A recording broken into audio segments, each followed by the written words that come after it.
Welcome to the 90th most popular podcast in the universe. This show exists because of patreon.com/Cameron_Adair. Rate and review where you get your podcasts. After 3 years, we hit the top 100 shows in the US, and I wouldn't keep making it if it wasn't for the support. You can leave a voice message for the show through a link in the show notes.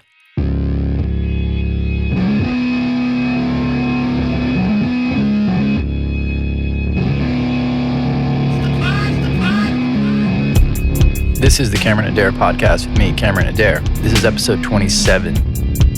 Today on the show is Erlin Geffrard.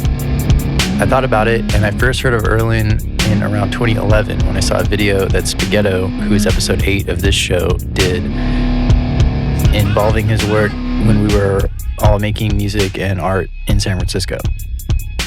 I didn't realize it was the same person Spencer was talking about on his episode a couple years ago until recently. Erlin is a fine artist.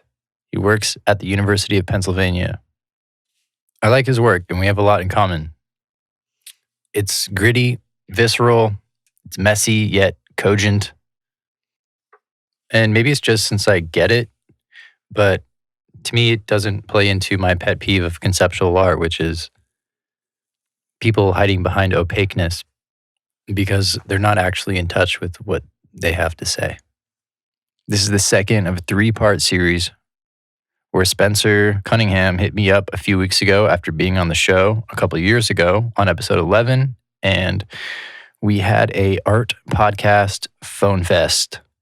I like having people familiar with fine art on the show because it's a nice break from thinking about music all the time, which for me just turns into 2, maybe 3 conversations, records, performances, and maybe compositions. A conversation predicated on art goes to bigger places much more easily. We caught up over the phone, Erlin in Philly, and I'm in my studio in Echo Park. Here's Erlin.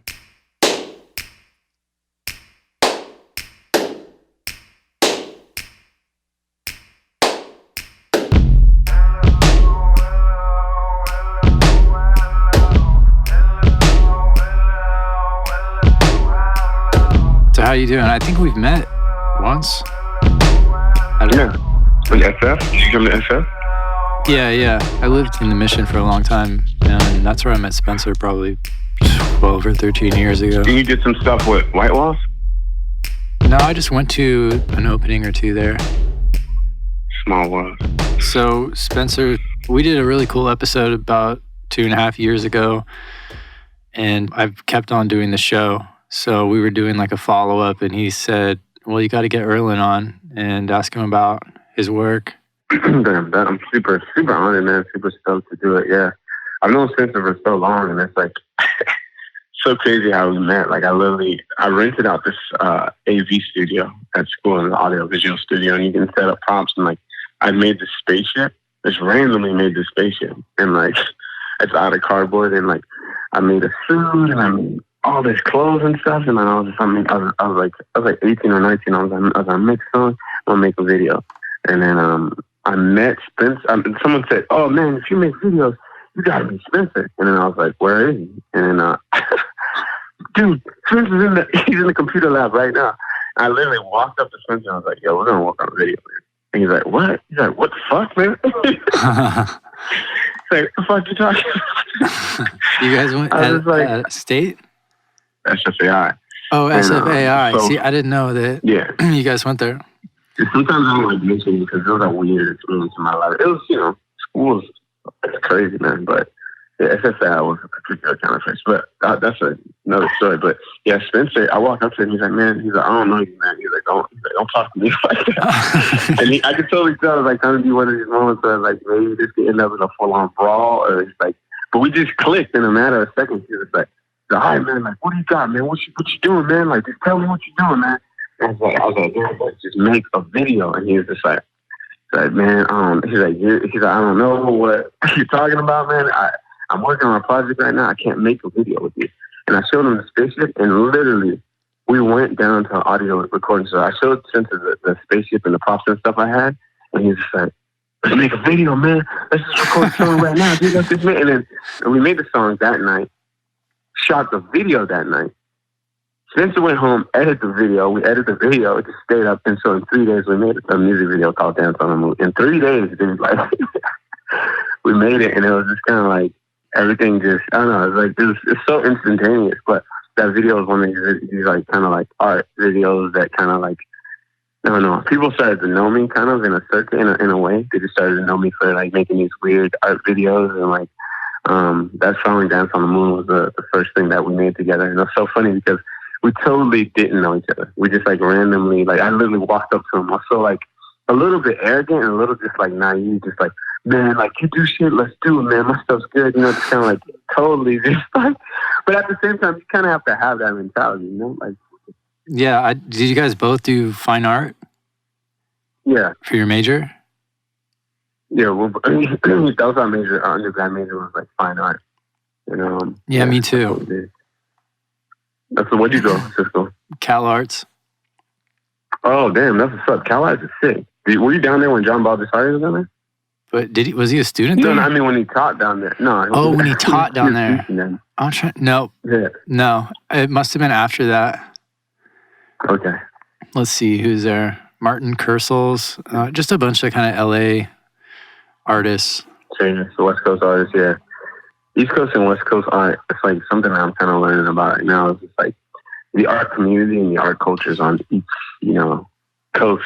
They're similar, but there's subtleties, you know? Like you kind of like, they know about each other, but then it's just kind of like, oh, this person got famous in the West Coast kind of circuit things. And then this person is the East Coast, like New York, born and raised. It's just really weird when you like figure this out, but it's totally it's a thing. Even the art that's made out of it is so different because space, you know what I mean? Like, yeah, you have a lot more space in LA than you do in like New York.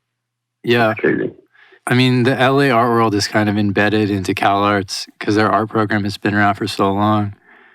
But of course, yeah. I don't follow it too closely. I stopped making work after I left and then started up again and then was just focusing on music. But no, I think Spencer told me about your music, actually. I think a couple of times we talked about you. It was like, you got to meet Cameron, you got to talk to Cameron. Hell yeah. And of course, yeah, that's wild, yeah. I remember him mentioning this. It was really cool. I remember the one show I went to, you had made, I don't know if it was a spaceship or a teepee or something, but it was all out of like cardboard or paper mache or something. Oh, yeah. Yeah, I remember. It was at that gallery in South of Market. I forget what it's called. Was it a luggage store? It was luggage store. Yeah, man. So for me, man, I love working on those materials so much, man. Because some people are just like, oh, this dude's like, it's like he's good in a fort, like a kid. It's like, no, it's like on one level it is a fort, but on another level, that cardboard is actually used for ceilings in people's homes all over the world. We don't even have to go, you know, in developing countries. We can literally talk about right here in the U.S. where like homelessness is like rampant. You know, like you got people that are living with like living in literal cardboard boxes, and so it's like this kind of like I think there's a innocence that kind of comes along with it, and this is like fragility. Messing like working with cardboard has so many connotations. It's like these materials are really powerful.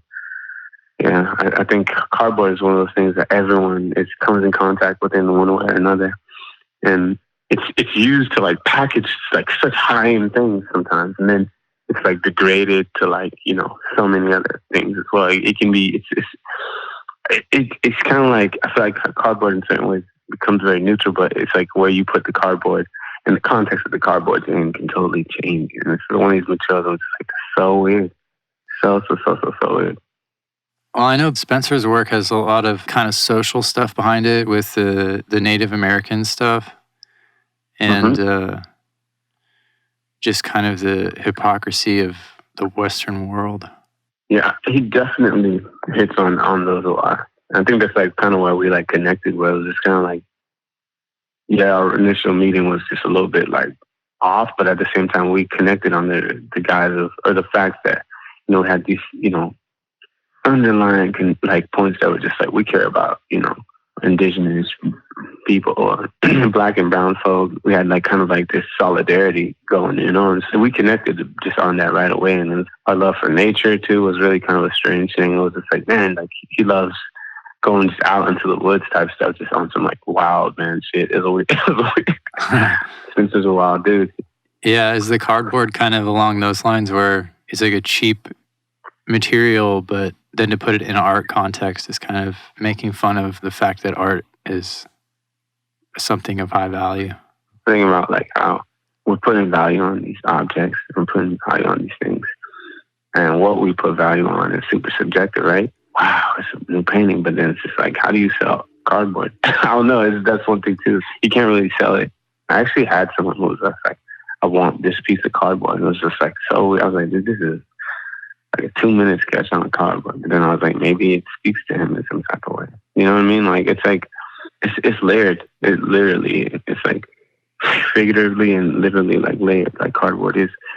And I don't know, there's something about that material too. It's making fun of it in a way, and it's honoring the working class in a way too, because the people that are pushing these boxes and shipping these things, it's just, for right now, it's the working class. It's just like blue collar, hard working people breaking backs, the UPSing, the FedExing, these people that are, it's like, how did this box get you? You know what I mean? It's like there's the weird sense of like globalization too that comes to it too. Sometimes I look at these like DHL boxes and all these different things, like I'm like, where did this come from? Now the biggest boxes are the most prevalent boxes are like the Amazon boxes. I'm just like, yo, I see you see Amazon boxes everywhere. You're like, yo, oh my god, like, I know. It's like a nightmare. They're everywhere. Mm-hmm.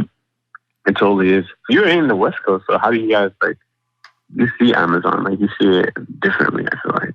I've always hated globalization, and I feel like in the 90s and in the early 2000s, hating globalization was cool in the sort of Naomi Klein grunge era where the sweatshops were getting in trouble. And then somewhere along the line, it flipped. And now these big tech companies are the 90s equivalent of, Nike or McDonald's. And people just, there's no pushback on it. And I don't get it. And then plus being in San Francisco and having all that stuff with the tech just disrupt my sense of self. I have serious problems with all that stuff. I hate it, man. I really do. So when I see an Amazon box, I just feel like I'm living in a dystopia. Yeah, it is dystopia. That it literally is the word. We're living in dystopia. I call myself a tech refugee because, man, if I could just share, a story, because this also involves Spencer too. We were living in San Francisco, and we lived together for a while. We lived together maybe like 5 years. Living with Spencer was just like, it's like having an older brother. Sometimes it's like having like a little brother, but it's also like he was just family, like having a weird uncle too. Like my son would just be like, Spencer smells funny, or Spencer doing that. Like he gives Spencer hugs, and their relationship was so tight. We got in this weird situation with our landlord where the apartment was just kind of like really old and really dated, and we didn't ask for much. All we told him was, hey, there's leakage in the hallway. The electrical outlet is sparking, because the water is leaking into the light fixture, and there's lead paint here, and there's mold in the closet. And he basically was like, you guys are dirty. You're dirty as hell. Like, you're getting mold everywhere. It wasn't the fact that the apartment was dated from like the 60s or something. It was the fact that we were this poor working class, this scummy artists that are living in this place, and we don't belong in the new San Francisco. And he literally was saying this stuff to us, and he was like, the market value of this thing is like $5,000. I can get this much for it. And he's just saying crazy shit to us one day. And one day, I like got there, and I hit up the city, and I told him, like, this is a situation, like this guy needs to fix this stuff, or we're gonna be in some serious problems. And so I called the city. The city sent him a notice to clean everything up, and man, it was crazy because he goes and he's like, I could get $4,200 for this, spot. Basically he's telling us like, to get the fuck out of his apartment. I'm literally just like speechless because I'm there with my wife and my son, and I literally called up Spencer. I'm like, dude, this dude is like threatening us. And then so we ended up in a long, like 2-year battle, going back and forth in court, back and forth. And it was just like, it was hell on earth, man, because you're living in a place and you're investing time, you're investing your own cultural currency. You know what I mean? Like your energy is like valid. You know what I mean? You're sowing seeds of like hope, and you're nurturing, relationships with the right people. And then one instant, all of that is cut out just because someone feels that it's more important to accommodate a different demographic, like that tech demographic. So we literally would be walking on the street with our son, and people would say stuff like, one time someone said, "Oh my God, I can't believe people are still procreating."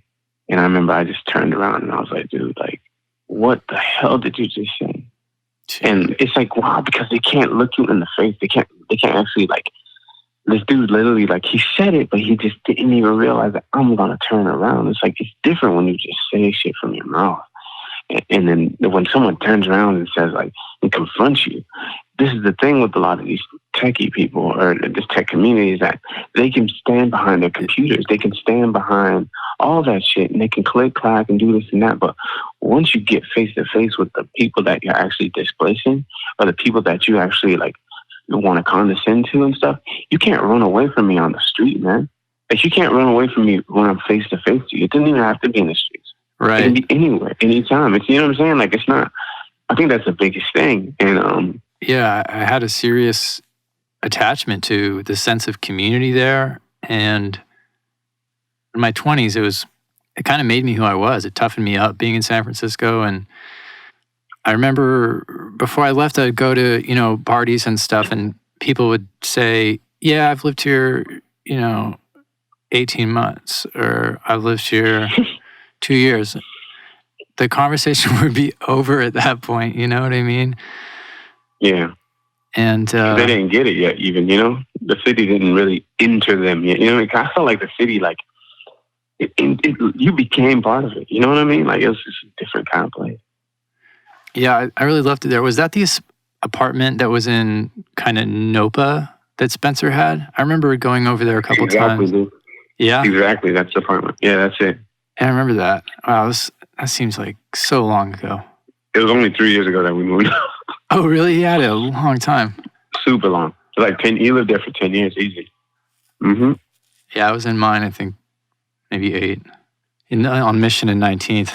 And after moving to LA, everyone just seems like such a pussy down here. Wait, in LA? Yeah. Everyone thinks it's expensive and complains about noise, and I don't know. LA is not expensive. More expensive. In the Bay, dude, our landlord kicked us out and raised the rent $4,200, dude, a month. Where the fuck, dude? Yeah. Where the fuck on earth can you pay that, dude? I'm sorry, I don't even care if you're making $300,000 a year. You do the math on that. Anybody doing the math on that is gonna say it's not worth it. It literally isn't. It doesn't make sense. That literally does not make sense, dude. Another element to it for me was that I grew up in Silicon Valley. And so when I moved to San Francisco in 2006 or 7, I was trying to get away from Silicon Valley. I was saying, no, I'm a city guy now, and I'm not leaving, and I'm not going back to down the peninsula, fuck you, mom and dad type of thing. So it was just the worst nightmare for me to see just the lack of cultural awareness and respect for all the things I identified with. You know what's really wild is, like, all the things that you identify with are like, so here's what's happened recently, is that the remnants of all those, the culture is still there. But this is the first time, I'm not even gonna lie to you, this is the first time that I've seen very wealthy, upper-class white people appropriate culture from poor white people. This is the first time. Like, when I went back recently, I was just, like, really confused. I was like, what the hell is happening in the Bay entirely? Because I went to an event, like a house show event, and I was like, man, this is gonna be cool, an old-time house show type of event. Like, back in the day, house show was, like, fucking raging in San Francisco. Like, you probably get a window bust open, and, like, beer everywhere, and maybe a few punches, hole punched into the wall or something. But that wasn't the case. It was just a bunch of people. You remember those type of parties. That was like a party. It would be just a party house. That's all it was. It was just parties. Literally. The furniture was all pushed against the walls. Yeah. Indefinitely. Yeah. You met your like girlfriend there. You just like ran. Dude, it's crazy. It was always synchronicical. I'd always be like, well, it's like, it would be some weird thing where you like spend a whole month or two, like you're noticing some random girl in the city and like, damn, that girl's so cute. If I just got the chance to be like right next to her, I'd talk to her. And then it would happen at this party and you're just like, what? Like, what's up? I like saw you. And she's like, oh, I saw you too. Oh, damn. Like, you know, and you just hit it off. You know, it's so weird. Yeah. I did literally what Sam was The thing about that too is that 3 years down the road, you'll still know her. She might be your girlfriend, or she might be dating your friend. Yeah. And it's like everybody's just like, it's super cool with it. Yeah. Yeah, I love that because it's also a sex positive culture too. It was just like, oh, dude, whatever. You know, it's like, oh, no big. You know, like it was really kind of, I don't know. I think because the city 7 miles by 7 miles, it's kind of actually a little incestuous too. I was like, this is kind of weird, but yeah. Everyone was just really down to earth. You know, I remember multiple times when people would just like, oh yeah, you know, this is my girlfriend's coming over. It'd be like a friend, and I'd be, oh, that I know someone that's dating her, or I've actually dated her, or like something like that, or like just, you know, be so random. So you went to this house party thing, and it was not what you expected. I went to this house party. This was recently, like last month. I went to this thing. I'm talking to these, you know, people in the house, and they're all dressed like kind of like psychedelic hippie kind of vibe, and they're totally appropriating the culture. And I'm like, this is fucked up because you're appropriating culture from like your own people, but just like the other racism is class. You know what I'm saying? Like they're appropriating from the poor hippie dude that just got kicked out of the city. You know what I mean? Like it's so weird. They're wearing like flowers in their hair, and literally to the point where they're wearing like retro bell bottom stuff. And they're talking about like this event is about love and all these crystals around and this and that and all this shit. And there's one woman comes up and just like has these blueberries and these strawberries and just like, here, have some blueberries. My friend, he works in the food industry and stuff, and he was just like, so were these like locally picked? Where are these sourced from? And she's like, I just got them from Whole Foods. And I'm like, what the hell? It was like in an instant. The like veil came down. So it's kind of like this idea of ghosts in the shell. You know what I'm saying? It's kind of like this. Someone have the facade of aware of what's going on, and I'm hip and totally. And it's crazy because there's one instance where you walk in each of these rooms and there's like just different people like doing different things. And walk in one room, everyone's just hugging, and I was just like, this just looks fucking. It's so wild. Everyone's hugging in one room here. There's like a room where they're drinking tea, and then there's another room where people are performing. I did not get it. But the difference between this house show and the things that we be at before, they're totally appropriate in the culture. I'd ask anyone, a random person out there, so, you know, how did you hear about this? What are you doing? And like, oh, yeah, you know, it wasn't like, you know, back in the day when someone was like, yeah, I was in the park and I was meditating and someone walked up. It was more like, yeah, dude, it was on the bulletin board in my office. And it's like totally where they were sourcing the people from to come into these things is just bullshit ass jobs. You want to appropriate some, totally corporate jobs that are like, and then I found out that the whole thing was funded by a company, or like they had money, they'd given money and stuff. There's all this like, it was weird because there's also a lot of really good food, you know, just like San Francisco, like grunge and gutter punk folk weren't able to do this. Like back in the like early 2000s when I was there, it'd be like, you know, dumpster bread and like, you know what I mean? Like that's the difference, you know what I mean? They've kind of appropriated the culture of the place. They're so distant from it too. And even when I told them that I lived in the city and got evicted, one dude was like, what, did you not pay your rent on time? And I was like, I paid my rent all the time. He's like, you must have paid a lot of rent because you paid all the time. That's not funny. Like, it's actually really disrespectful what you're doing, because I sowed my seed here. Like, you know, I worked really hard like everyone else, but just got priced out and like kicked out. Landlord threatened us, you know what I mean? Like, they're totally like not compassionate, not understanding, very just arrogant people. And like, meanwhile, they're like wearing all the tie-dye, they're wearing all that shit. And it's like, dude, you're not that. And one person came up to this one girl, walks up and she's like, you know, she's like, mushrooms actually cure cancer. I was like, no. I was like, what the hell are you talking about? Where's the proof? Like, medical marijuana, yeah, I'm down with that. Like, but you're just gonna come up and just say, blurt out random. That's like, it's so superficial. Everything was superficial. The thing is, you can totally tell that the people that were there, if they stepped out of the context of this house and this weird hippie event, they can go downtown and put on a suit and put on the like high heels and like dress the part. And they totally were like that type person that totally had all the funds to do whatever the hell they wanted. Meanwhile, they're trying to soul search, and everyone's talking about going to fucking India and going to Bali and Thailand. Dude, what are you talking about? What the like? Who has money to do that? I definitely don't. But meanwhile, they're like, oh yeah, we have to help humanity and things are getting better. I was just like, this is the thing that they were talking about. They're like, you know, the world is getting better and we have to know that the world is getting better. I was like, the world is not getting better, dude. And I was like, I'm visiting from Philly. Motherfuckers getting shot and killed every day, dude. People getting murdered, kidnapped, slaughtered out here, dude. Like, what? But the thing is, it's a privilege to live in this bubble of illusion, dude. And then on top of it, you walk downtown, and these same people are the same ones walking past the homeless, walking past these, like, literal, like, people dying, dude. Literal, the cadaver of a person. Dude, I saw a dude in SF, and I was like, man, this dude is about his skin and bones. I'm like, does anybody else see this dude? Can we call a paramedic? And everyone's just like, no. Like, it's like, oh, it's just another homeless. It's like, no, dude, like, there's just no compassion, dude. And that's the thing, dude. They have the privilege to not see what's around them. They can live in an illusion bubble. And that's what I totally noticed about that place. It really kind of scared me. As it started getting worse, the polarization of it increased too, so that not only is there more money up top, but there's less money down bottom. Yeah. And the homeless population exploded and, you know, junkies everywhere. I remember I left my apartment. There was a homeless guy. I mean, I have so many crazy stories from living on Mission Street that's just at the time seemed kind of normal. Yeah. In retrospect, I don't know. It just became so normal to me. But I left my apartment. There was a homeless guy in a wheelchair, and he was kind of slumped over. And I went to get dinner or something. By the time I got back, there was a sheet over him and ambulance there. That was pretty gnarly. I think there's a bit of understanding there that you kind of even notice that person. But these people are like walking, but they can't even notice the dude in the wheelchair.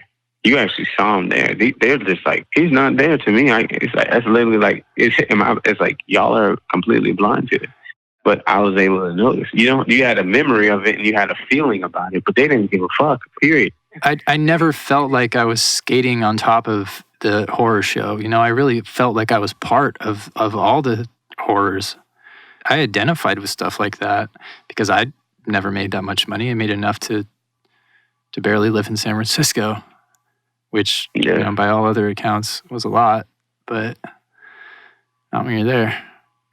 Yeah, I remember on Mission Street, I used to go down, there'd be like a Hispanic dude, this could never happen now, who would always be out there drunk with a radio playing mariachi music, and he'd always be yelling, "Mi esposa," till like 2 or 3 a.m., and then he'd pass out. And every night I'd have to go down my 3-story walk up to where he was passed out, turn his radio off, and then go upstairs and go to sleep. Are you serious? No, that's totally upset. That was totally upset. I just go down there. He's not going to turn the mariachi music off. It's like 2 or 3 a.m. and just turn his boombox off myself. Yeah, it's so funny. I mean, some people would have been like, I'm going to break this shit so you can't play again, but it's nice that you just turned it off. That's super sad that the dude was just out there. That's a good painting, though. It's totally San Francisco. Yeah. Man, that's so sad, dude, yeah. Nowadays, they just call the cops. Cops come, they accidentally shoot the guy a million times, and we accidentally shot him, and go on news for, about 24 hours, and people are like outraged. Everyone's outraged. Everyone puts the frowny faces up on the page. It gets a million hits, and nothing's done. That's what happens. Yeah. Nothing happens, man. Like, you know what I mean? This is rarely that the cops get a tap on the wrist. They're like, "You didn't mean to, man." All that fucking training at the academy, you still don't know how to not shoot random motherfucking people that don't look like you. I know. It just like the tension got higher and higher as everything polarized. And then I remember seeing stories of cops shooting people in the Mission, which is terrifying to me. Seriously. I mean, you lived in the Mission. You see how tight the space is? It's like there's no way to, like, a cop using a gun in that small of a space, it's insane to do. The odds for him to accidentally hurt like a child or a passerby, it's just crazy, man. Yeah. It's unreal. But the Bay definitely influenced my work, man. Like for sure, man. California influenced the hell out of me. It influenced so much. The way that I think about work, my ethics around like building up the canvas and things, it's like it kind of was this layer of like, you know, the human fecal matter that would be splattered on the walls next to like the gum, and then the notes. Someone would like randomly write like, you know, fuck this guy, he broke my heart or something. Just like these layers and layers and layers and layers of things on the walls, and I would think about that, and like I kind of put that back into canvas. I was even interested in like a lot of Tibetan drawings and Indonesian drawings and stuff, and so all that stuff totally influenced me. I remember just like making a few paintings and being like, this shit right here is totally akin to these sort of like demons. He's like, I'm really interested right now in the demonization of people on my work. Like this idea of like, you know, a group of people being demonized, and like, what does it look like to own that title as a demon, or like work within and just say, you know, I am what you say I am, and like I'm just gonna embody this demon, and I'm gonna stand in my own glory and my own like I'm gonna take reverence in what you've like degrade me towards. You know, I'm gonna have this polar flip where I'll take the power. And it's kind of like I was thinking about the original depictions of the angels in the Bible. That's funny. Yeah. I remember in the podcast I did with Spencer, he was describing something in his work. That word hit me. It's like, it's sardonic. That's exactly what it is. It's like sardonic. Yeah, I like that. That sounds like what you're describing. That's a good word, dude. Yeah, it's like, why are we fighting it so much? Like, it's just, I don't know. I also, being like, I'm Haitian, I also have a different narrative. My ancestors were not like, we're going to march and protest and all this shit. It was like, all right, you know what? Enough is enough. We're just killing everybody. You know, just literally like, you fuck with us, we're killing you. That's it. And on one hand, we got freedom and independence and all this stuff, like amazing, groundbreaking things. But on the other end, the powers that be isolated us for like 200 years. And so even in doing that, dude, even in isolating us for 200 years, it created a culture, such a powerful insular culture. It's so dynamic within that small little island. People don't even understand, dude. The regional differences is so extreme. But, you know, it's just, you get the surface kind of perspective of, oh, I guess this Haitian dude is just like another Jamaican dude, or like another person from the Caribbean. No, dude. The Haitian experience of life is so different, man. It's so heavy. It's hard to put it into words, man. It's like a hardship with a smile. I go back here and there, man. I do, yeah. I go back, and I'm always amazed at like kind of what is out there in Haiti. Like it's just layers, you know what I mean? Like this is a country that's functioning and existing without any Western influence, immediate Western powers, except for like now all the damn NGOs and all this stuff. It is influenced by the West, but obviously we're in the West. But I'm thinking what I mean by it is just like kind of like it's existing on its own accord. It's existing in spite of the fact that it's been oppressed, sanctioned, there's been embargoes, and it still has its own culture that exists in the country. And it's kind of like beautiful that it's able to still strive and do its own thing. And that's like something that... It was colonized by the French, right? Colonized by the French, but even before the French, it was the Spanish. And then in between that, you had like the English that would come. So we fought the French primarily, but we also banged on the Spanish, and we also banged with the English as well. We beat every colony. That's why they were all just like, dude, we got to unite against these people. The real historians understand that. Like, we fought everyone because everyone was just like, well, I wonder if I can just, oh no, I just got my ass kicked. That's what it was like. Because we were so heavily armed. They were also manufacturing cannons and guns there. That's something that they don't tell you. Is like, we were able to make our own shit there on the island. But then over time, people just stopped doing that. So wow. It'd be another story if we would. Could you imagine if we continue making our own muskets? It's like, imagine if we're 3D printing muskets and we're just like, you know, how about we go over there to America with like 10,000 arms and just say, fuck it. Free all these like indigenous people and all these poor African folks that have been forced into slavery, and even like the whites that were in slavery. Could you imagine that? Like if we came with like 20,000 fucking guns and we're just like, fuck you, you're Florida or any, we would have wrecked this shit, dude. That's the truth, man. We would have fucking, it's a different kind of thing if you think about history in those regards. But we did help, Latin America. If you look at the history, Haiti helped Simon Bolivar. We gave Simon Bolivar guns. We gave him money twice because he failed the first fucking time. and we gave him money to start the revolution down there. You can research that. That's the truth. Do you put the Haitian stuff into your work? The truth of the matter is, I don't really have to. It just comes out. Yeah. Sometimes it really does come out. When I do intentionally do it, sometimes I'm starting to feel like, man, this is like a little bit more contrived. Now I'm trying to allow my hand to just speak. Just let my hand and let the process do the talking for me. Because I think that's the only way that I'll be able to get somewhere where I can make work that is self-sustainable. Like, I'm also interested in making work that also creates a bit of industry as well. So my pieces now are having buttons and levers and weird things like that. I want that to actually be a job accompanied to it, not just like the job and the fact that someone's like, oh, I'm an art handler, I handle art. No, I want there to be, when this piece is exhibited, there's a guy that's standing there for 8 hours. He gets to stand there and he gets to get paid just to push this button or a few of these buttons on this painting.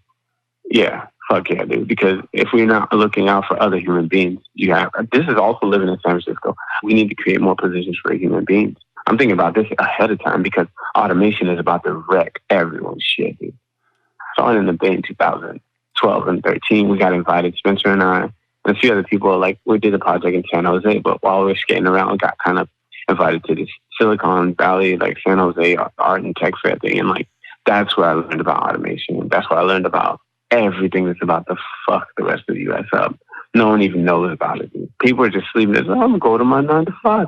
In a few years, like mom and dad, you won't have a 9 to 5. It's going to be wake up overnight in automated trucks, automated restaurants, automated cafes. And people are just going to be looking around like, well, what happened? Yeah. Automation, dude. So I'm writing it into my paintings, dude. I'm writing it into the closet when like a collection, someone wants to buy a piece. I'm like, here's how I want my piece exhibited. I'm positioning so that 1 or 2 people can actually be there pushing buttons. And my paintings are moving in more of a direction of analog intentionally because I think the analog is super crucial. I think that it's a balance. The future is that you have to have the balance between the binaries, analog and digital. If we go all digital, well, fuck, man. We're just literally going to go into the matrix for real because reality sucks compared to the stuff that we can make up. It reminds me of the whole, let me see. People's willingness to accept, automation or Facebook or your phone recording you without telling you it's doing it is mostly just based on some fetishization of technology. And it's kind of like in the Industrial Revolution or like when they would throw World's Fairs in the 20s and 30s, how people thought that this was going to be the answer. This is the future. And it's like this enthusiasm about life, but it's misdirected and it's naive because you're allowing it to do things that aren't going to be beneficial. People want to see AI self-autonomize and kill mankind because it would somehow justify their obsession with technology and their lack of a grasp on it controlling them. I totally understand that. I feel like people are waiting for that. I think there is a death wish, dude. We have to talk about that, dude. So for me, growing up, my dad used to talk to me about like, Haiti, and like all these different things. I think this idea of a death wish or like death ground, like it's something that's very real. And like I'm optimistic, but I'm pessimistic at first, man. I think you have to always look at everything with a grain of salt about what's wrong with these motherfuckers. Something's up. Like, there's this idea of like hell ground, like and Sun Tzu says in The Art of War, he writes about like hell ground. Hell ground, he says, you take your troops in the hell's ground when you want them to fight stronger. You want them to push deeper. And that's like I exist there. Like as a Haitian, I exist there. And so I'm thinking on chess terms. I'm thinking like 5 or 6 steps ahead because you can't actually like I don't know. For me, I want to be the best of the best at what I'm doing. And I don't want to like just settle in the sense of like art and just go, oh yeah, just letting anything up to chance and I'm just making paintings. It's like, no, like I actually want to do the best that I can in what I'm doing. Otherwise you just see everyone else out there. This is what makes you unique if you push yourself to your fullest potential. But I also do, again, I think that this idea of a death wish, that we do have a death wish, I think that comes out of like complacency. I think it comes out of also like having everything you fucking want, privilege. When you have privilege, you have everything you ever need, and meanwhile, you didn't even fucking work for it. You know what I mean? Like you have everything you ever want, but you didn't fucking work for it. that creates their things. It's an imbalance, yeah. Totally. Like, I remember people watching, like, you know, the Jackass dudes, like people doing like Steve-O and all this. That shit is like, it fucked up a whole generation of motherfuckers to the point where all these people on social media, literally, I'm watching videos of kids swallowing a fucking battery. And I'm like, what the fuck am I doing watching this dumbass swallow? Dude, society is fucking crazy, dude. This is what's happening. People are doing crazy shit like this just to see what'll happen, because we're getting we're so privileged. We feel invincible because we have everything we'll ever want. Literally, that person, he's like, oh, if I eat this battery and something happens, I'll just go to the hospital. If you're in fucking a third world country and you swallow a goddamn battery, I'm dead. Dig a fucking 6-foot goddamn hole, I'll be dead and die tomorrow or some shit. You know what I mean? There's no, so that urgency, that shit is what I live with. That's what I'm saying. I don't play around with this, dude. It's like, this is real life. And I do believe that things are going to get worse here in the U.S. They have to get worse because we didn't earn the stuff. I don't know if there's an idealized way to progress and like create civilization or some sort of like to build societies, but I definitely do feel like the way that this world was like created, right? It's fucked, man. There's no way. There's no other way to say it. And when I hear people always say, oh, man, you got to change the world, man. Let's change the world. It's like, if you're talking about this world, this reality that we're living in, fuck that. I don't want to change this world. Fuck this world, dude. I'm creating other worlds. I want to create other worlds. I think that's better. Like, let's create another reality. Let's create another way of thinking about reality, thinking about our homes, thinking about how the streets are laid, everything, how we redesign the realities we want to live in. I think that that's really, really crucial.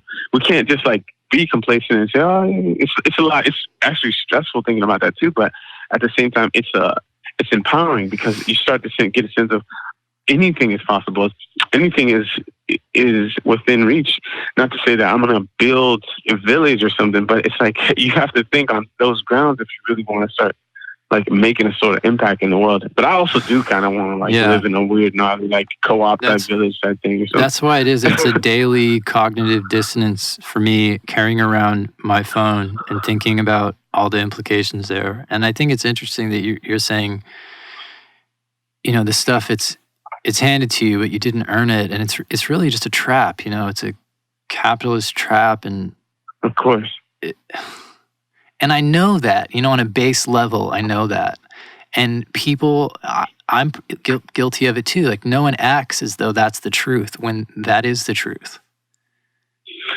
You know, Cameron, the crazy thing about it is, you know that, I know that, but there's multiple generations that are coming up after that don't give a fuck about it, will never know it, or won't. Like I have students that just don't even care. People don't give a fuck anymore, man. That's the crazy thing about it. They don't care, and they don't want to care. They don't want to care at all. It's a choice, you know what I mean? Someone literally could be like, hey, man, like, I'm like starving, I'm hungry, I'm this, I'm that. Everyone's right away just come back, no, fuck that, I'm not giving that guy my money. No way, man. But I feel like if they actually were to put down their phones for a second and just take a second, you could actually look in someone's eyes. When you make that eye contact, and you're like, I can look in this dude's eye and see he's actually hungry, dude. Like, you know. But if you're distracted, your attention is distracted, you fall for anything. People are becoming the image, the personas that they're creating on these social media platforms too. I'm starting to realize. You know what I mean? Yeah, totally. Where you see it double over on itself in the real world, especially in LA where everything's so superficial, dude. It's like gnarly down there. And I mean, you know, the crazy thing is, like, your focus becomes a sort of currency, right? That's why I was saying your cultural capital, right? But your focus actually becomes the currency at times. Because what you focus on, you become. Therefore, you focus on yourself, and you're always becoming. If that focus is fragmented and you're on your Instagram looking at twerk videos, or you're doing this, or you're doing that, your focus becomes fragmented. And it's, you know what I'm saying? It's vying for your attention. How much are you investing in your kids? How much are you investing in your life? You know what I mean? The community around you. You know what I'm saying? We're distracted as hell, dude. We're distracted to the point where we can't even. You were saying back in the 90s, and it's kind of like that distance. Like, it was immediate. Everyone around you was like, no, man, fuck the cat, bro. Yeah. Let's down with that shit. You know what I mean? Like, yeah, I remember distinctly years ago, my friend who I really respected and actually who I kind of followed to CalArts, a girl who was a year older than me. She turned me on to Naomi Klein, and I remember reading those anti-globalist books, and it was like, it made sense, right? Right away, yeah. And now Naomi Klein is complaining about gender pronouns, and I just don't understand why the focus is so diluted. It just it's kind of disappointing, and everyone's just invited this into their lives. Oh my God. I know. Here's my thing is, especially with that too, is that I'm sorry, man. Like, oh, dude, we're not gonna have a motherfucking planet to even think about no more. There ain't gonna be no genders because there ain't gonna be no people around, dude. Like, not to say that it's not important, but just in the scope of things right now, dude, it's really, really, really, really difficult. It's a new like wave, and it's a new like time period and everything too, whatever. But we're losing a lot of ground really fast, and I feel like it's like you're picking different types of battles. And so it's like, how do we figure out what is the most important thing, man? Again, you're not going to have a fucking country soon. You know what I'm saying? Yeah. But we also have to notice the privilege within even that. We can have a conversation about gender, dude. It's privileged to a certain degree, man, because you go to any other country that's not the United States, motherfucker, you're going to die, dude. Like, they're not, it's no, literally, and this is the thing, dude. I hate when people say this stuff, but it's just like, I have friends that are transition, I have trans friends, and I always say this, it's like, be very cautious when you leave the U.S. because the conversation is here. No one gives a damn. Yeah. And it's just the truth. I don't want you dead. I'm scared for you. I actually am worried about you. I don't want you to fucking get hurt. I'm thinking about my loved ones and my friends. It's like, yo, like, I don't want nothing to happen. Like, the best way I've come to resolve with those like sets of ideas is that that's the kind of thing that people do when life is too easy. It's like there's no war, there's no anything. And so we have to find a problem. And it's just, somehow we've invented this thing that's just so detached from what human existence should be about, I guess. And this is the thing too. I'm not calling I think the trans movement is valid in its own way. I'm also learning about it too. I'm honestly saying I'm doing my own research on it, but I think, to be honest, I turn on the TV, I look online, and I read the news. I see mostly the group of people that are getting killed are black men that are dying, dude. Everywhere, dude, is black men being slaughtered left and right. And I can't, like, it's like some people are like, oh, it's like it's important for a society to the way a society treats its animals is how you know it's civilized. No, a way a society treats its most melanated population, that's how you know it's fucking civilized. I'm dead serious. I know you're serious. Fuck that. The dog, dude. You know what I'm saying? Because it just doesn't even make sense. At the end of the day, it doesn't even make sense. I'm a butcher right now, part-time. And, like, I had people when I worked at Whole Foods in San Francisco, but Bristol, towards when I was leaving, people that were fucking feeding dogs filet mignons and, like, ribeyes, all kinds of, I'm talking about a $29 steak, dude. $29 per pound steak, man. These people are just feeding their dogs. And, like, I'm thinking to myself, he would need, the guy or the person buying this food would never even give that homeless person out on the street that doesn't look like them a penny, dude. A penny of their time, a penny of a second, just because you don't look like you, dude. You're not human. That's how they think. My dog is more human than an actual living, breathing human being. This is the reality that we're living in. And meanwhile, it's like, it's difficult because now we're like fighting for fucking bathrooms. I also think it's important to fight for what you believe in. But at the same time, motherfuckers getting their heads busted open. People are getting shot left and right by the fucking police. Trans people are dying as well. I'm also trying to understand the thing too. This is me in my like organic state. I came out of my fucking the womb like this, dude, and I'm being killed for it. I can only imagine what you're going through. This is the honest truth of it. It's like this level of melanin in my skin. I was born with this. I didn't go. There's no surgery. I can't even afford that shit. So it's like I can't do the Michael Jackson. You know what I'm saying? I love what I look like. I am who I am. And I appreciate who I am. You know what I mean? That's just it. It's just crazy. And I feel like we're not even in a place where we can have a conversation fully about it too. Because if someone hears this conversation to a certain degree, they're like, oh, this person is completely transphobic, or this person is this or that. It's like, I'm just trying to understand. Like, I actually am down to chat with you. I'm actually more willing to speak to you than most people. Other people just wouldn't actually at all. So I think that's a big part of it. It's just like actually willing to have a conversation, willing to say, sit down. I'm willing to learn. Yeah. I'm willing to actually sit, you know what I mean? Like, I'm willing to actually say I'll do that. But actually understand my cause too. Understand that I'm an Ivy League professor, and still I'll drive around and you can get it from everyone. And if you're in a bad neighborhood, you can fucking get popped by someone that looks just like you. And if you're in a really good neighborhood, you're killed by someone that is a fucking pig. Just like, you know what I'm saying? Like, this is just it, you know? Yeah. Yeah, that's real.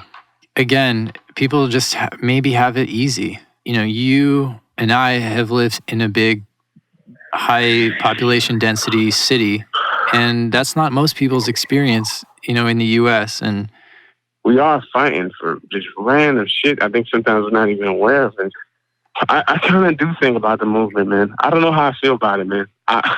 These different movements. I know how I feel about being in this body, in this form, and thinking about time and life. It's hard right now, dude. It's actually relatively easy when you think about it, too, because you have running water, food. You can just chill. We have no tigers or nothing like that attacking us or nothing. It's just like you can actually chill. We have time to kind of smell the roses nowadays, you know what I mean? But relatively to like the past, what's happening now is like all the like racism is being broadcast, you know, all the like fucking hatred is being broadcast. And like that's the biggest difference between back then when someone got killed or then you could now there's like someone's racist over there, you know. Now it's like that dude is racist as fuck because here's a video of him punching like a black grandma or something, you know what I mean? I think that the danger is just hidden. You what? The danger is much more covert and obscured. People's lives are pretty easy in the day-to-day. You can go get a Happy Meal, but the danger of, you know, a tiger isn't immediate, but it's even more sinister and ominous and just hidden. All the stuff we talk about is basically what I'm dealing with within my work, except for, you know, it's like class, race, all this stuff is totally in my work. Again, this demonization of people is really prevalent right now. You can hear the sound of the city right now because I had to walk a little bit. Like, I'm not an indoor body. I've never been someone that just kind of gets to sit in the fucking house all the time. It's just weird. I like being in that world. That's why, like, being in Rome was really cool. I feel like I'd really like parts of Africa and parts of, like, I love Latin America because people just, they touch you more, they kiss you more. They're just like, oh my God, like, you know, you just meet people and like, it's life is for sharing. You got to remember that. But here in the U.S., we're like, don't touch me. Like, right. So weird. I was in Rome a few months ago, and it feels like in those cultures, there's just even on the East Coast, I mean, I feel like the farther west you go, you just get less and less of that, where there's like an established culture and everyone feels like they're a part of it. So everyone's a little more friendly. Oh, yeah. You're kind of like me. But what did you feel on the East Coast? You feel like it's less like that? If you're a New Yorker, that's a very specific thing. And that, you know, you have a way of talking to other New Yorkers and treating them, and it's an understanding. I guess every town is different, but I'm still getting used to the social norms of Los Angeles. There's a lot of white people. It's like I'm another white dude. And I have a hard time taking myself seriously in that position in this town. That's why I love, you know, some discussions like this, because fuck the identity of white or black. Fuck them both. Like, literally, it's a made-up fucking bullshit, bro. Like, what can you actually say? White, like what? What the hell? You're not a white dude. Like, you have ancestry, dude.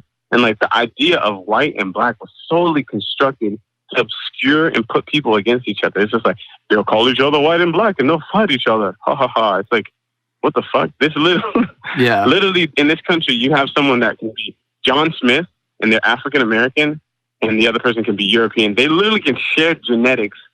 They literally can have ancestors that are related.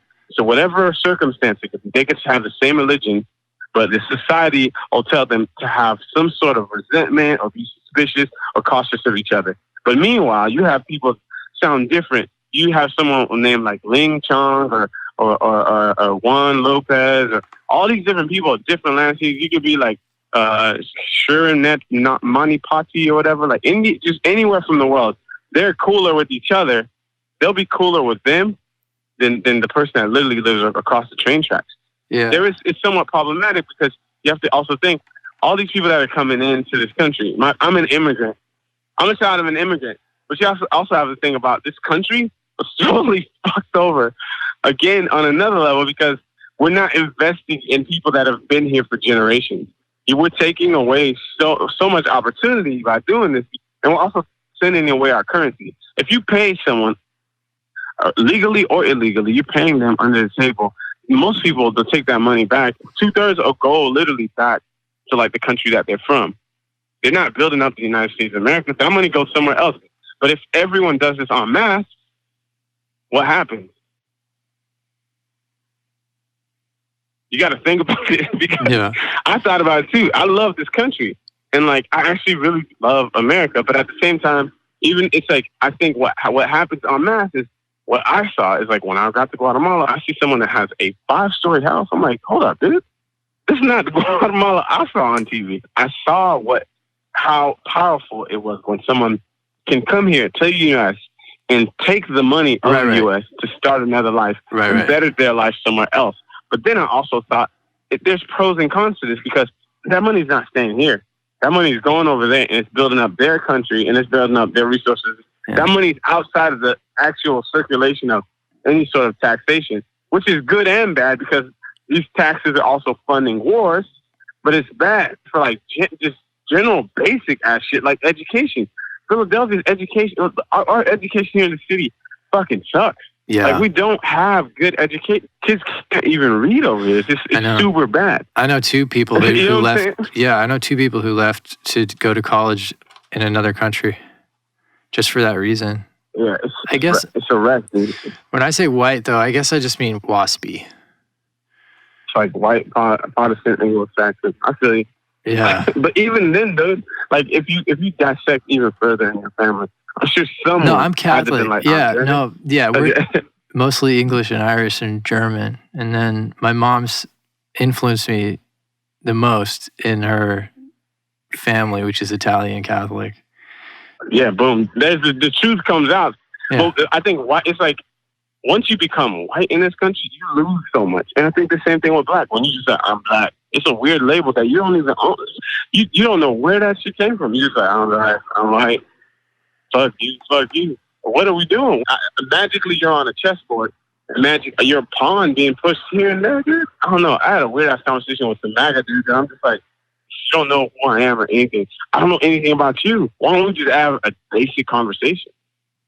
They don't even get to that point. They're just like, what? What do you mean conversation? Like, sit down, motherfucker. Like, get a beer and just talk about life. Yeah, because that's what we don't do as human beings. Yeah, and that's kind of what I was saying, where people, they've just never had that experience or the exposure. And when you put up the boundaries that cause you to come to those conclusions, they just haven't had the exposure to, or whatever kind of emotional intelligence, I don't know, to just be able to look past that, I guess.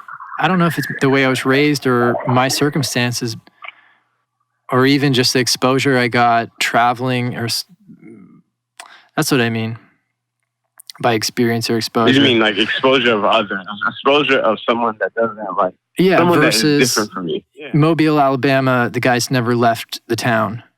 The sad thing is, dude, again, I'm like optimistic and fair in regards, but I used to be way more optimistic. I honestly don't even know if there's hope for that person, dude. If he's that deep entrenched in there, and he's like just a little kid in the middle of nowhere, and there's like all this hate being spewed, he's literally going to be killed off with the rest of them, dude. Like, and it's not even going to be a group of like, it's weird because in their mind, they're like, and the black people are going to come, and they're going to kill us all. Literally the government's going to kill you, dude. The White House government is going to grind y'all up in the dude. But they can't even imagine that. Well, there's like one black dude in the whole town, and everyone just probably like picks on him. And they're like, you're going to hurt us. Probably like one biracial African-American and like European or Caucasian. And he's just like, yo, I'm just biracial, dude. Like, but it's the weird boogeyman. No, dude. Big Brother is going to come fuck you up harder than anything that anybody could do to you. That's just the honest truth. But even some of those people that are like kind of race baiting and all this stuff, it's just distractions, bro. Like, it's just more distractions. You think about it, it's just like, what are you talking about? Where is this horde of crazy people that are going to come and wreck everything? It's like, no, dude. And to be honest, if I was like a quote unquote white male right now, I'd feel really fucking confused, man, because the opioid shit is killing the hell out of everybody. You have alcoholism, but it's self-inflicted shit. That's just something weird about it. You know what I mean? Like, it's so fucking strange. Everyone else, we can't really, man, look at these white, like, look at this, you know, quote unquote, again, like, white person. I can't say any of that shit. I don't know, we're just a little on the side of it. I want to say, like, hey, man, it got it fucked up right now. Like, shit's not okay right now. But at the same time, people are like, no, like, that's like white people issues, man. Like, let them do their thing or something. It's just like, I can't say anything about it. I don't feel like it, you know, anyway, because people are like, well, when crack was over here and crack was being funneled into the neighborhood, it's like, dude, again, I don't know. It's sad. It's fucked up. But I feel, again, too, like, injustice anywhere is an injustice, and you don't want to see that shit. This time period is just a really wild time. Again, there is white privilege as well, but at the same time, it's still like, I don't want to see anybody get fucked over. Yeah. Well, it's sad. It is sad. If you zoom out a minute, I mean, that's why we make art, right? That's how we process this shit. You know what I mean? You make art to make an understanding of the world. You want to understand what is going on. I mean, again, I don't make art about that specific issue, but I do make art, again, about like what is happening to my surroundings from real life, or it can be or something from my imagination. I think that it's important to also be able to have these kind of questions or have these observations and just show them to life. I think that that's really powerful. I remember my friend said something to me, and it's weird that this stuck, but he was really into Robert Smithson. Oh, yeah. He was saying, this is a good friend that I went to the CalArts art program with, and he said that art is kind of just like a person's own personal brand of science. And I always thought that was really interesting, because if you can understand all the definitions and way that their system works, it seems so trite as I'm saying it right now, but I just thought... No, actually, dude, I actually kind of like that, dude. I feel like it is, because you actually have these like hypotheses as well, too. Again, it's super subjective. There's so many different ways to skin a cat, right? You know what I mean? There's different ways of looking at this thing. I think it's kind of cool, though, to think of it as like your own personal science. That's a good way of kind of looking at it, too, because you're experimenting. Like, I'm literally about to work with some blood, like, tomorrow. I'm so fucking excited. I'm working right now as a butcher for summer, and I actually kind of love doing it again, because it reminds me of just, like, the old times in the Bay when I was, like, working, and, like, it's good. And so I'm excited to just try something new with this, you know, cow blood, and I just try to make some imagery with it and see what comes out of it. I just think, you know, weird, like, blood-stained paper could be kind of cool. And so I'm just going to, like, try to see, to see what's up with it, because I think there's something there. I feel like there's something there that I'm missing. It's just like, what do we do with this blood? Could be cool.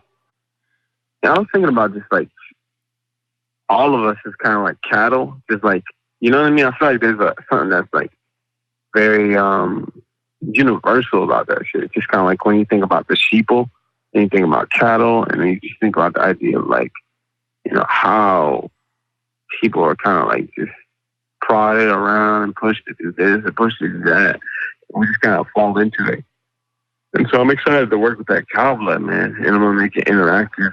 I'm excited to make the piece, like, super interactive and make things, like, move and have levers and buttons on it and stuff. I think interaction and painting, too, I think is something that I think is really... I think it's just in art in general. It kind of breaks a barrier. People just, like, feel like they can't touch stuff, and, like, you know what I mean? Like, I think it's important to break that barrier and be able to say, hey, no, you can like pull this, or, you know what I mean? Like, this has an interactive part to it, or, like, do something for you here. Yeah. And actually in a way, like, the viewer makes the piece by interacting with it, you know? I think that's an awesome thing. Like, when a person stands in front of the piece, they complete it, you know? And we have to be honest about that. I think that's something special. It invites you into the piece, you know? So, yeah, I'm spending more time just kind of like, again, thinking of how I could use these different cultural things that we have on our palettes, right? On my own palette, and use them to, like, sustain my own practice, but also sustain, ideas and like thoughts that I have that I feel would be good and that I know will actually be powerful. Ultimately, my work is a conversation between me and God, honestly. That's what it comes down to. And I think that within that conversation between you and the God or the universe, it's important to be mindful of the different layers of affect and effect you can have in this world, right? I say a prayer where God used me as an instrument to play your tunes. It's sort of refreshing sometimes to be like, the stuff that flows through me isn't all mine. That way I don't have to be so critical and so judgmental about creating certain types of things. I can just create it. And I don't have to worry about what it looks like. I can just be like, all right, this kind of like feels like this. So being able to have a more confident, mark making, a more solid like way of approaching my work, I'm able to just have that peace and say, I am part of the universe. Just like when you think about a wave in the ocean, it doesn't try to make a wave. If you went to a beach and you're like, wave, I want you to try to make a wave. It doesn't. The wave makes a fucking wave, and it's like the ocean is the ocean. Yeah. You're part of it as well. You're part of this universe. And I think that these are things that Mr. Cole make me feel like so grounded. It's just like I'm doing what I feel I was meant to come here to do. I don't think twice about it. I've been drawing and painting since I was so little. I've been doing this for so long. Yeah. That it's what I do. Okay. A lot of times it's a combination of, I'm going to slaughter this now. Go ahead.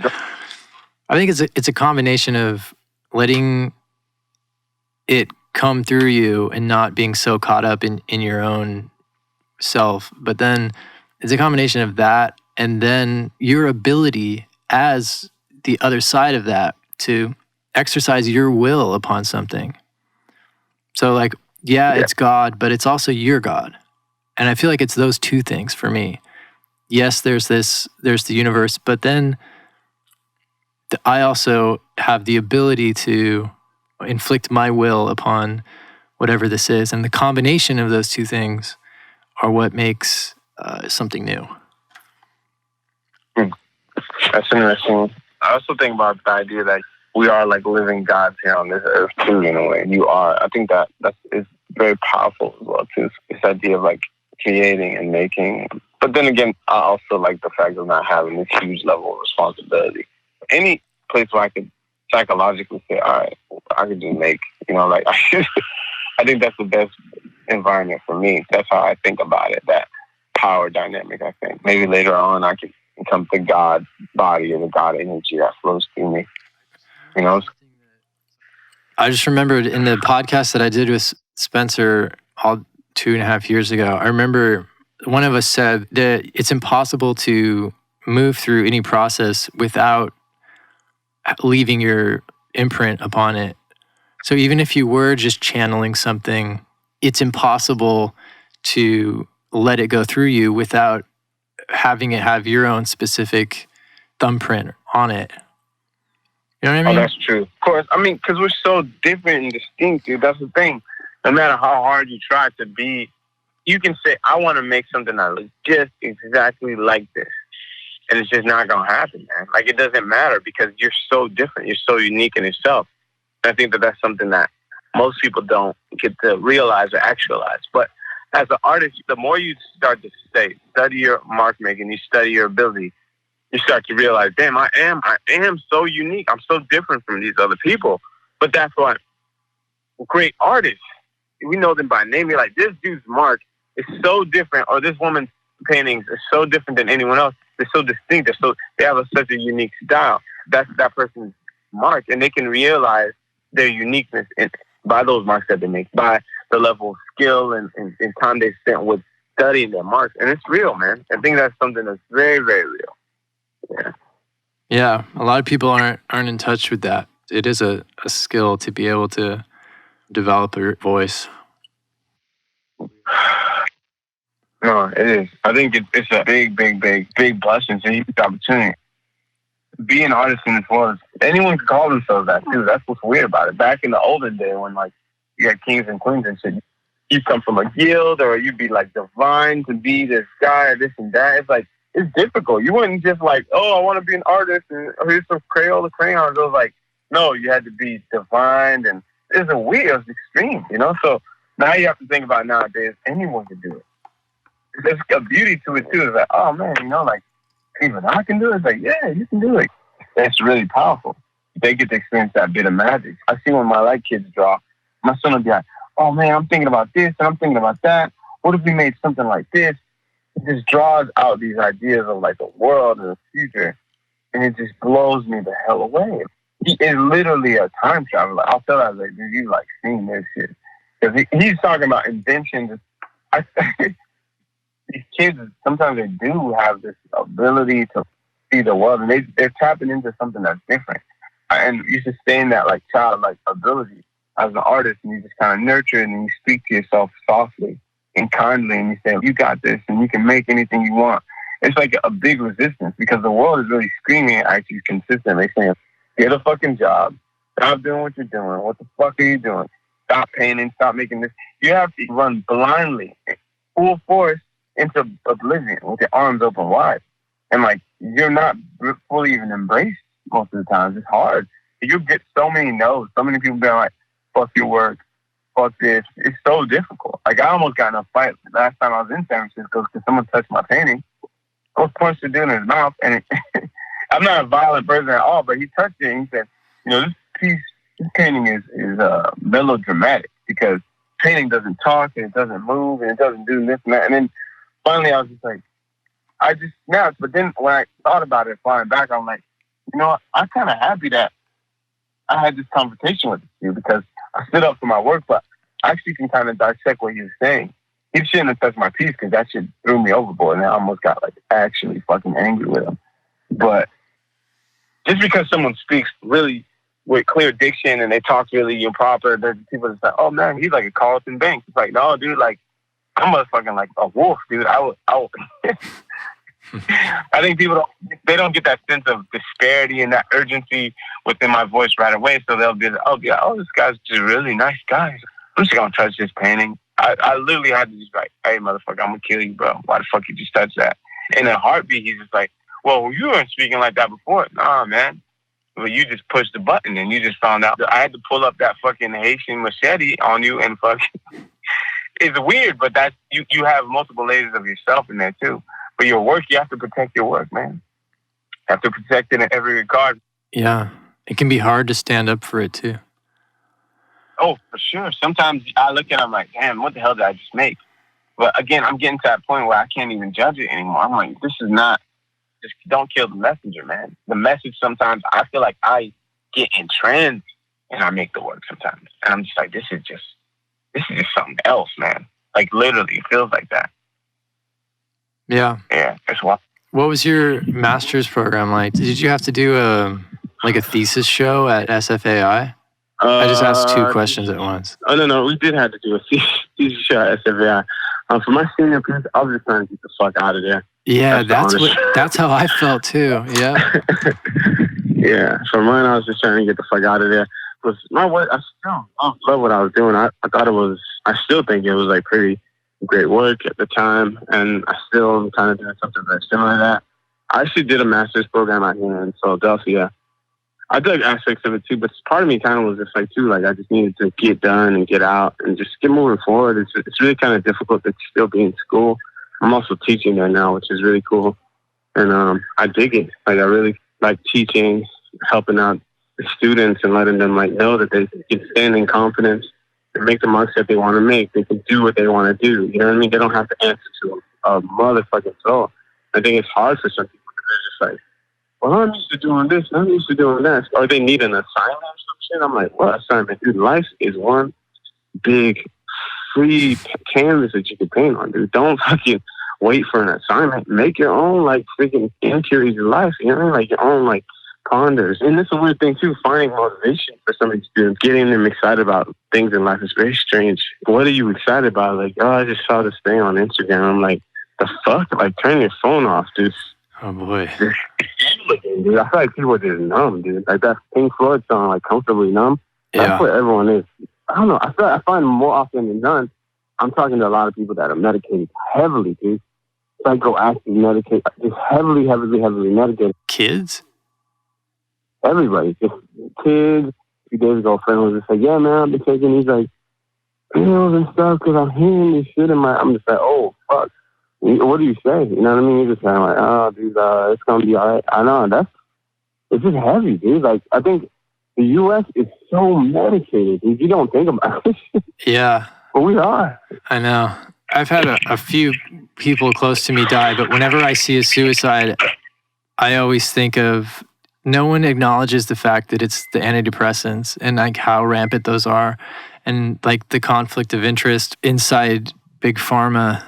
And I always just feel like there's nothing I can do about it, but I think that stuff is just so evil because it's just a money machine and they're medicating people. And especially when you see someone, attempt or commit suicide, you know that it's because of whatever kind of psychopharmaceuticals they were taking. And it's totally that. It's there's crazy it's like, to me. No one seems to address it. I don't know. I bet there's stuff out there if I was looking for it, but mostly this stuff just bums me out. So I focus on making stuff. I'm sorry. It bums me out too. I just can't deny it. That's the biggest thing is for me is like, just be honest about it, man. I think honesty is a big thing. I think it's difficult to be honest. Honesty is like, I want to be honest, but it's like circumstantial too. Like I feel like I'm super honest on this interview with you, but I don't know what that honesty will be the consequence of too. Like even talk like, or even like having a discussion about trans, issues or any issues, you know what I mean? People might feel a certain type of way about them. Like, oh, this guy is a fucking Marxist or this guy is, they're quick to label you something, but they're not able to actually listen to what you're saying. They're not willing to do the conversation or to have the conversation. And that's where it starts, man. Yeah. And we haven't even started, Straight up. We haven't even actually had the kind of full-on conversation or just like sitting down person to person like, yo, man, what do you actually think? Here's where I am. Here's what I'm thinking. These are life experiences. My life experiences determine who I'm becoming and who I am in this world. Wait, so you have another undergrad in urban, what did you say? Oh, no, so here's the thing. I have a master's in fine art and design. So I have a master's from the School of Design of University of Pennsylvania. Right. It's an Ivy League school. So after I got evicted, here's the thing about the universe and shit happening. So I got evicted, got kicked out of this fucking apartment, and out of nowhere, like a school, I got into the University of Pennsylvania, full fucking scholarship, and I ended up getting my master's in fine arts and my minor in landscape architectural studies. Okay. So now I actually can start actually building. Like I can actually start creating the artwork that's also going to exist in these places, I'm like, and so as I go and visit some of these countries, I also connect with sustainable eco villages. And when we're in Guatemala, that's like what we're working on right now. In Haiti, we have like some ideas for projects we want to do down there. But honestly, it's like, there's just so much happening in this world. It's like, I don't know. You kind of have to pick and choose, man, because there's only 24 hours in a day. But if you think about projects in the span of years, then you're kind of like, oh, I got 5 years on this project. You have enough time. Yeah. I think when you think about it in years, it's like, oh, yeah, it takes years. You know what I'm saying? Like, it tastes great. It takes years, when you think about it like wine. It takes years for it to actually, taste good and get flavorful. And you know what I mean? So I don't worry about that. It's like, it's something that's really important. Yeah. Is there anything that you want to plug? Is there a show coming up or anything like that? I'm trying to think. Even if there's not, I'm super happy to have you on. There's some shows. I got a couple things coming up in LA. So when I see you down there, I'll probably say what's up. Cool. I have a show at a place here in Philly called Vox Popula coming up. It's a show. I can also, like, if people want to follow me again on Instagram, I'm on there sometimes, not all the time, because it's fucking trap. And it's Erlin Geffrard at Gmail if you want to email me for any random reason. Yeah, Cameron, it was really great speaking with you, man. It's really like kind of eye-opening too, having this long conversation and being like fully aware of like what I'm doing, and I'm very grateful that you're doing this too, because it helps get our voices out there as creative minds and as thinkers out in this world, which I think we need more and more platforms like this, because it gives us the ability to share our life experience. And if anything, it's archived in a way.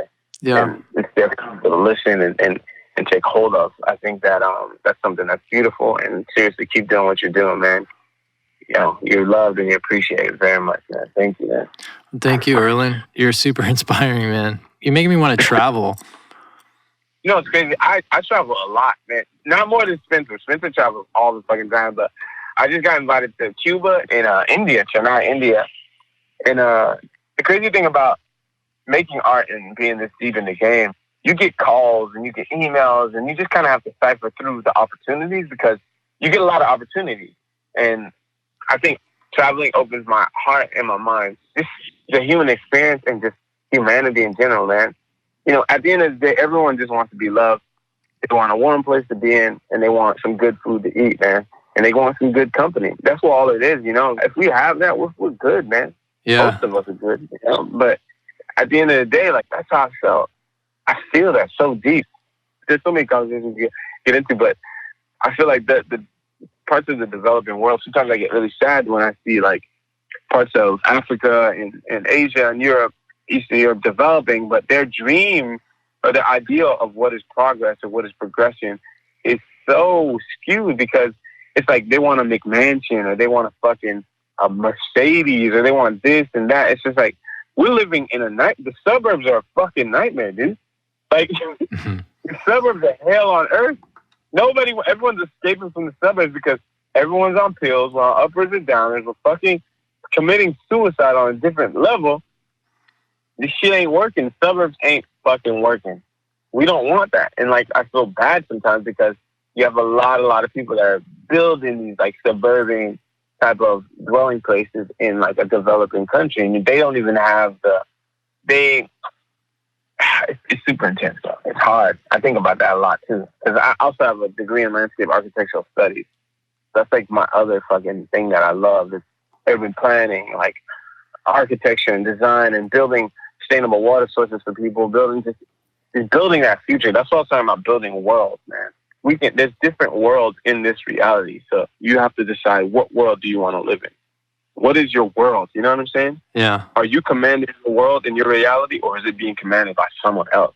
And if you don't command your world in your reality, you're being commanded by someone else. And that's the honest fucking truth of it. We're commanding our own fucking, like, life right now by having this conversation and taking the time out of it to bust out. You know, who the hell knows what'll come from this, but it's gonna generate something. I'm putting the currency in here and you're putting your currency in here.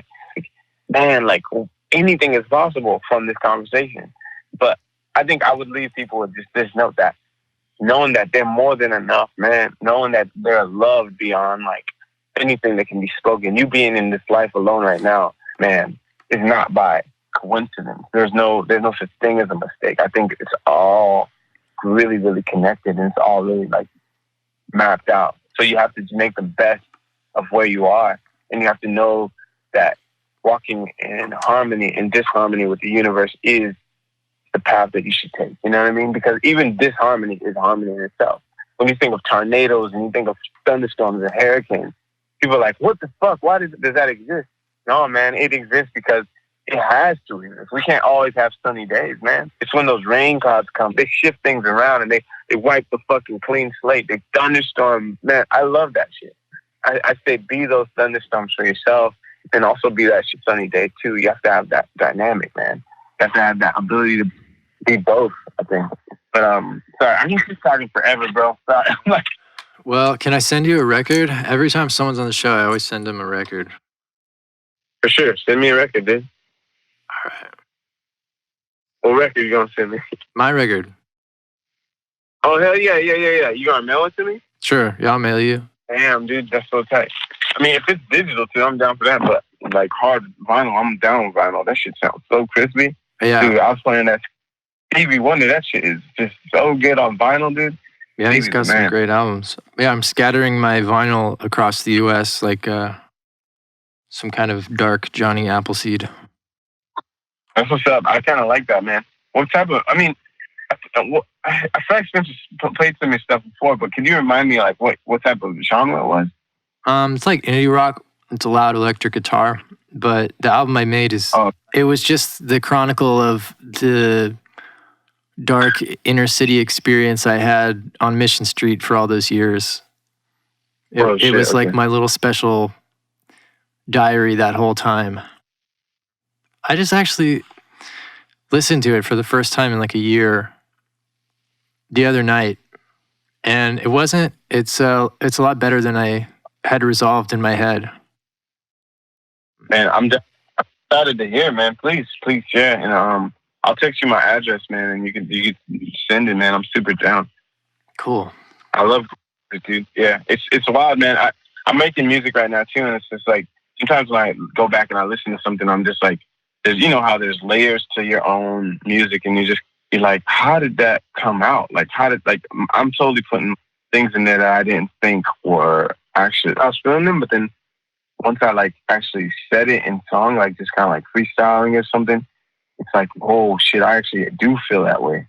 Or I feel this way about like this period of time or something. Like, it's freaked me out sometimes recently. And there's one song I made with Spencer called Bring On the Blood, and it was like, it's like not believing in a goddamn thing anymore, just after visiting San Francisco.